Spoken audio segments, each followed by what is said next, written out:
أعوذ بالله من الشيطان الرجيم بسم الله الرحمن الرحيم السلام عليكم ورحمة الله تعالى وبركاته.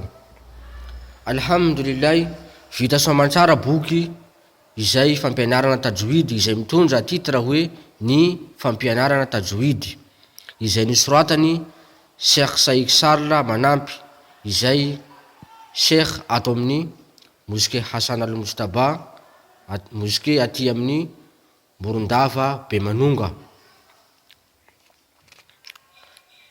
Hitantsika daholo ireo ilmu tajwid na fahalalana mahakasika tajwidy, hukmu tajwid, lalàna mamey zany tajwidy zany. Hitantsika amizao fa amin'ny teny malagasy mazava tsara ity boky tajwidy ity. Hitantsika daholo ireo famohana ireo prononciation arabe, hitantsika daholo ireo al-kalkala.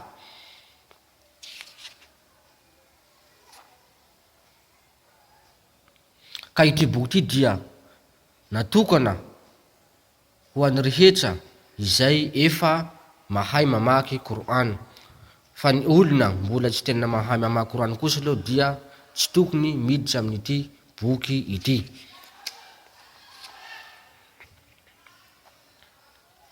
Hitantsika daholo ireo al-idram, ohatra fomba famaky anazy al-idram birunna, ka izy zao hitantsika amin'ny teny malagasy mazava tsara izao.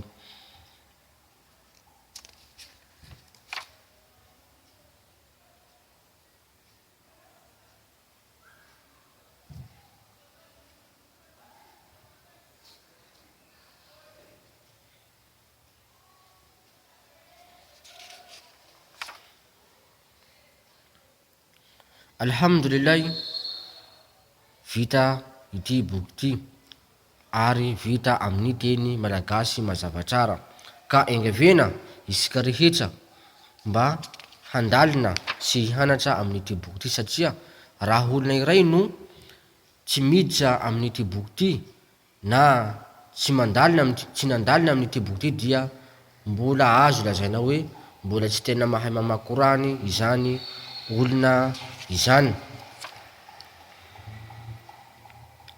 Hitantsika amizao fa misy leçon avy eo misy fanontaniana.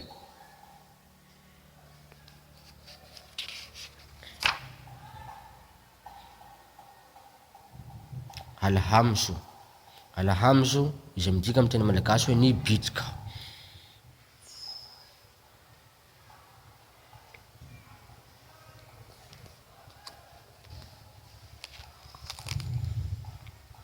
Ity boky ity dia fizarana voalohany, fa inshallah mbola ho avy koa ny fizarana faharoa sy fizarana fahatelo sy fizarana fahaefatra.